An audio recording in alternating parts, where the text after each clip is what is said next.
cello, and it is a string instrument. It is one of the larger instruments in the string family, and I am going to go over the parts of this instrument in this video. I'm going to start from the top and work our way down, and all of the words are up here on the smartboard. First, this is the scroll.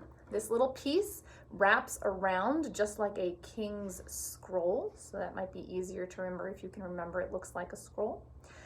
These little parts over here, these little things that stick out, are called the pegs.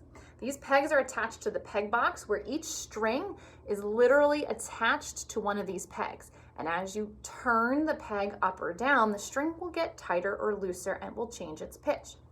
For now, while you are beginners, do not play with these pegs. If you turn them too tight, the strings can actually snap and they can actually hurt you. So you want to leave these pegs to me. And if it gets really out of tune, just bring the instrument to me and I will fix it for you. But please do not attempt to touch those pegs. The peg box leads into the neck of the instrument. I am currently holding the cello by its neck. When you do move the cello from one space to another, you do want to carry it both by the neck and this little part over here, which is called the bout. You're going to carry it with two hands from one place to another. This neck includes this black piece that lays on top of the instrument, on top of the neck. This is called the fingerboard. This black piece runs from the peg box straight down through to the middle of the instrument.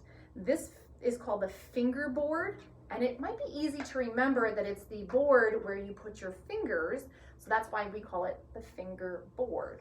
So the fingerboard is this black piece that runs on top, which is attached to the neck, which is this wooden part down here. These four strings are attached from the peg box all the way up to the top, all the way down to the tailpiece, which is this black piece down here. And the strings rest on top of the bridge. The bridge is not glued on. It may fall down, and it looks really bad when it falls down, but if you bring the instrument to me, I can fix that in about 15 to 20 seconds. Please do not try to fix it yourself or glue it back on. Just bring the instrument to me and I can help you out with that. So the strings run over the bridge, which are then attached to the tailpiece. And on the tailpiece, you'll see these little fine tuners, these little screws that can turn up and down, counterclockwise and clockwise, and that will change the pitch of the instrument just slightly. And when I tune your instrument, I will use both the fine tuners to change the pitch a little bit, and I might even use the pegs if you happen to be really badly out of tune.